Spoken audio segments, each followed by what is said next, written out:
Hello everyone, I'm Elizabeth Cote and welcome to Entertainment Life. Today we're talking about X-Men, Days of Future Past. This is following the movie franchise of the X-Men, which is based off of a comic book series that was done by Marvel, and also became a cartoon series that was done by Fox in the 90s. That's the one I'm most familiar with.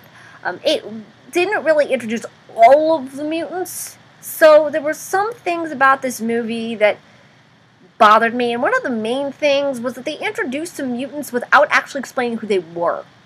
Now, a few of them I really didn't care, because they only showed up for a bit, so I'm like, yeah, whatever.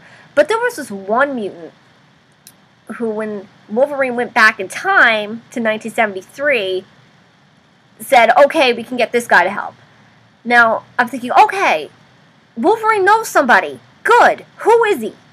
And I was trying to pinpoint who he was. I didn't know. All I knew that his name was Peter, and that he was very fast. After doing some research, I found out his name was Quicksilver, but they never explained that to us. So, who is Peter supposed to be? He could be anybody. He could be me. He could be you. He could be my best friend. He could be anyone because his name is just Peter. And that's all we know. And then he's very fast. And then he's kind of a wise alecky guy, which... no, I kind of expected Wolverine to be hanging out with a wise alecky guy. That just made sense to me.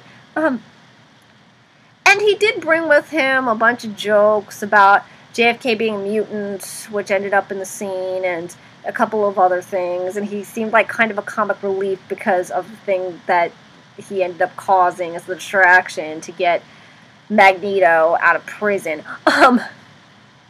But yeah, I mean, he was a great character. I was just very confused about who he was.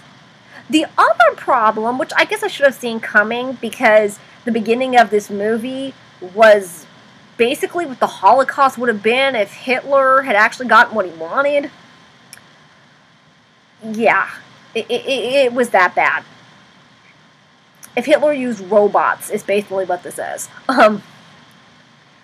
And I should have known that this was a sign that it was going to be mostly action and not enough plot, but that's not what the previews were showing me. The previews were showing me a very deep movie that had a lot of emotion attached to it. And that's not what I got. In fact, the emotional parts all seem to be phoned in. There was this emotional scene between Magneto and Mystique that I didn't buy.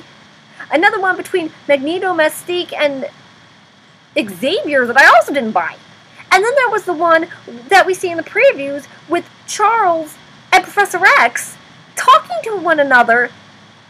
And in the previews I bought that, and in this I didn't buy it. It felt very, very phoned in. It's like they were so focused on the action, the director was like, oh, don't worry about showing emotion, it'll be fine, no one will pay attention. Well, some people pay attention. I did. And because I did, I was very bored. I mean, sure, there was some humor here and there, and that was fun, but life can't just be about humor. Ironically, I'm a, comedy actress, but, when it comes to a movie about superheroes, you don't just need humor. You need a stable, dramatic core, and this didn't have it. Yeah. Oh, the other thing that was a huge, huge problem, and I could kind of forgive the action stuff, but not sure I can forgive this. They hit the damn erase button. I guess I should have expected it from a movie that went back in time, because it seems like every time someone goes back in time, they come back, something horrible happens, and it kind of changes everything. And that seems to be the way Hollywood wants to do it. And this one erased everything that ever happened in the third X-Men movie. I mean, sure, the third X-Men movie wasn't fabulous, so some people might think that's okay. But it opens the door to have the writers do whatever the hell they want to. They can throw in cliches, they can repeat things and have new things happen within the things that used to happen, and then it's going to become a huge mess. And nobody wants a huge mess. I don't. So, I think that the best thing for us to do is to stop watching X-Men movies. That's what I'm going to do. I'm sorry, but this movie ruined any chance of me ever seeing another X-Men movie ever again. Ever again.